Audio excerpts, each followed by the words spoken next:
Comment faire descendre la gloire de Dieu? C'est bien de parler de la gloire de Dieu, mais c'est mieux de vivre et d'expérimenter la gloire de Dieu. La Bible tout entière nous révèle la gloire de Dieu. Elle nous parle des hommes et des femmes qui ont expérimenté la gloire de Dieu et ce que ces personnes ont fait pour expérimenter la gloire de Dieu. Que faire pour expérimenter la gloire de Dieu? Voici 6 réponses à cette question. La première réponse, vous devez avoir soif de la gloire de Dieu. La soif de la gloire de Dieu nous pousse à l'expérimenter. Psaume 42, versets 2 à 3. Comme une biche soupire après des courants d'eau, ainsi mon âme soupire après toi, ô Dieu. Deuxièmement, vous devez ouvrir les portes. Psaume 24, du verset 7 au verset 10. Dans la Bible, l'expression porte fait souvent allusion au cœur de l'homme. Dieu ne viendra pas dans sa gloire habiter, demeurer, vivre, résider là où il n'est pas le bienvenu, là où il n'est pas désiré, là où il n'est pas attendu, là où il n'est pas souhaité, là où il n'est pas invité. Dieu viendra dans sa gloire habiter une église où les portes sont ouvertes.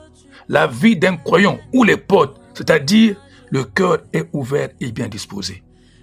Troisième réponse, vous devez vous sanctifier. Exode 19, versets 9 à 11.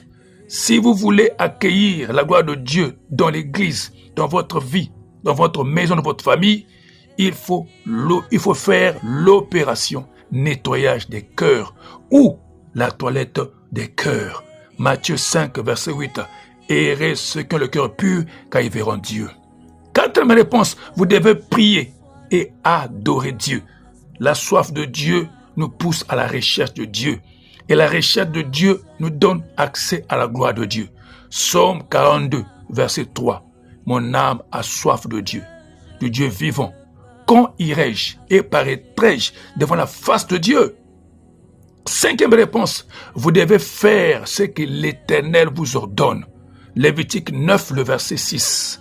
Moïse dit, vous ferez ce que l'Éternel a ordonné et la gloire de l'Éternel vous apparaîtra. Et enfin, la sixième réponse, vous devez croire en Dieu de tout votre cœur. Jean, chapitre 11, le verset 40. N'ai-je pas dit que si tu crois, tu veux la gloire de Dieu? Conclusion, c'est possible de faire descendre la gloire de Dieu, mais c'est impossible de la faire descendre sans payer le prix. Pour faire descendre la gloire de Dieu, vous devez avoir soif